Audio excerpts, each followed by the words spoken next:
네, 우리 지역 이번 총선 공천 전망 최면희 기자와 함께 살펴보겠습니다. 안녕하세요. 안녕하세요. 네, 현재 지금 각 정당마다 공천 신청 작업이 진행 중인데요. 현재 서초 지역부터 살펴보겠습니다. 서초 지역 키워드가 어떻게 될까요? 네, 우선 서초는 보수의 심장이라는 키워드를 염두에 두고 살펴보는 것이 이해가 빠를 것 같습니다. 아시다시피 서울 안에서 보수 지지세가 워낙 강한 지역이다 보니까 국민의힘 입장에서는 공천이 곧 당선이라는 그런 말까지 나올 정도죠. 그렇다 보니까 여당에서는 반드시 당선을 시켜야 하는 후보를 서초에 전략 공천할 확률이 항상 있어왔던 곳입니다. 네, 서초 갑은요 또 14일 조은희 현역 의원을 국민의힘 조은희 의원을 단수 공천하기로 결정했다면서요. 네, 서초갑 조은희 의원 같은 경우에는 2년 전 보궐선거로 당선돼서 사실상 0.5선이기 때문에 공천을 다시 안 주기에는 당의 입장에서도 명분이 필요한 그런 상황이었습니다. 현역 의원이 공천 확정이 된 상황에서 야당 후보가 누가 오더라도 국민의힘이 유리한 지역이라는 사실에는 변함이 없을 것 같습니다. 한편 서초갑에서는 더불어민주당 김경영 후보와 최은상 후보가 예비 후보로 등록돼 있습니다.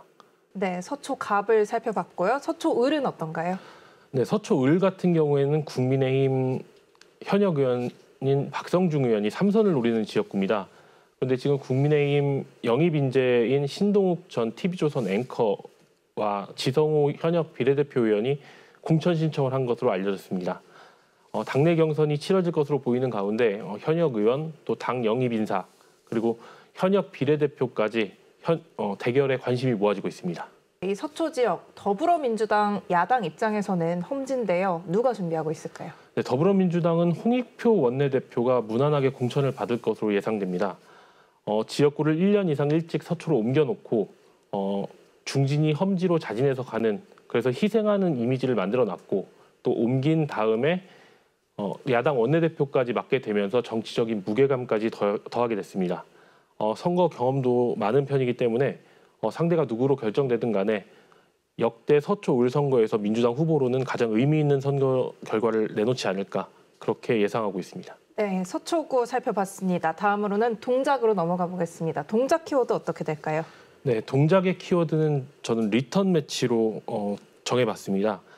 동작 갑 같은 경우에는 현역인 김병기 의원이 당내 경쟁 없이 단수 공천을 받을 것으로 예상이 되는데요. 대항마가 현재로서는 없는 상황입니다. 3선 도전은 무난할 것으로 예상하고 있습니다. 또 국민의힘 같은 경우에는 장진영 예비 후보가 14일 단수 공천을 확정됐습니다. 그래서 리턴 매치 대진표가 사실상 확정될 것 같은데요. 이 동작 갑 같은 경우에는 최근 20년 동안 국민의힘 계열이 당선된 적이 없다 보니까 이 구도가 깨질지가 사실상 관심사입니다. 여기에 변수는 공천 부적격 판정을 받고서 더불어민주당을 탈당한 전병헌 전 의원의 행보에 관심이 모아집니다. 현재 무소속으로 예비후보 등록이 돼 있는 상태인데요.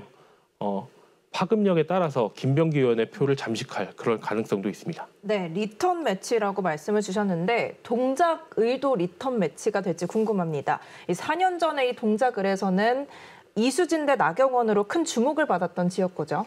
네, 맞습니다. 동작을 도전자인 나경원 전 의원이 먼저 링 위에 올랐습니다. 국민의힘이 14일 나경원 예비후보를 단수 공천을 했는데요. 이수진 현역 의원 같은 경우에는 재선에 도전하고 있고 여기에 추미애 전 대표나 전현희 전 국민권익위원장 같은 전략 공천 얘기도 솔솔 나오고 있습니다. 최근 나경원 후보는 누가 나와도 크게 달라질 것 없다면서 굉장한 자신감을 보이고 있는 그런 상태인데요. 이수진 대 나경원 이 리턴 매치가 성사가 되려면 먼저 더불어민주당 안에서 공천 작업이라든지 전략 공천 여부라든지 이런 것들에 대한 윤곽이 어느 정도 나와야 그 리턴 매치에 대한 그런 얘기를 할 수 있을 것 같습니다. 네, 다음으로는 이 서초와는 또 정반대로 진보 성향이 뚜렷한 관악구 살펴보겠습니다. 네, 관악구 같은 경우에는 세대 교체 여부와 또 후보 난립으로 정해봤습니다. 우선 관악갑은 현역 유기용 의원이 2번 떨어지고 3번 당선된 그런 지역구인데요. 바꿔 말하면 20년 동안 5번 공천을 받았다는 얘기가 되거든요. 사선 중진의 도전이 나오냐 아니면 새 인물의 공천을 받게 되느냐 이런 갈림길에 서 있는 모양새입니다. 그리고 민주당 강세 지역이다 보니까 민주당 다른 후보들도 활동을 많이 하고 있는데요. 4년 전 유기용 후보와 당내 경선을 치렀던 박민규 소장, 그리고 서초갑에서 지역구를 옮겨온 김기영 변호사, 그리고 서윤기 전 서울시의원 등이 출마 의사를 밝힌 상태고 국민의힘은 재선구청장 출신의 유종필 예비후보가 민주당에서 국민의힘으로 당적을 옮기고 일찌감치 나선 상황에서 앞서 말씀드렸던 다른 후보들처럼 14일 단수공천을 확정하면서 대진표의 한 축을 완성한 상태입니다. 네, 또 관악의 상황도 짚어봐야 될 것 같은데 관악갑보다 또 더 많은 후보가 등록한 걸로 알고 있습니다. 네, 후보 난립이 가장 어울리는 지역구 바로 이곳입니다. 13일 기준 현역 의원을 포함해서 8명의 후보가 관악을에 등록을 하면서 굉장히 혼란스럽고 후보가 난립되고 있는 그런 상황인데요. 정태우 의원이 재선을 준비하고 있고요. 또 임세은, 이재명 대선 후보 당시에 캠프 대변인을 맡았던 많이 알려진 얼굴이 활동을 하고 있습니다. 국민의힘 예비 후보도 4명이나 등록을 했습니다. 여기에 이 지역에서 19대 의원을 지낸 진보 계열의 이상규 전 의원이 진보당의 간판을 내걸고 후보 등록까지 한 상태, 이런 부분을 좀 주목해 볼 수 있을 것 같습니다. 네, 지금까지 서초, 동작, 또 관악까지 지역구 공천 관련 소식들 짚어봤는데요. 이 이야기를 또 빼놓을 수 없을 것 같습니다. 이번 선거에 새로운 변수로 떠오른 개혁신당, 어떻게 보시나요? 관건은 이제 지역구 후보를 얼마나 의미 있는 숫자를 확보할 수 있는 것인가, 요거에 초점을 맞춰서 봐야 되겠는데요. 지금 현재 비례대표제 같은 경우에는 준연동형 비례대표제를 유지하기로 하고서 거대 양당이 이제 위성정당을 만드는 게 기정사실화되어 있는 상황에서 네. 개혁신당은 이 위성정당을 만드는 것에 굉장히 비판적인 목소리를 좀 내고 있거든요.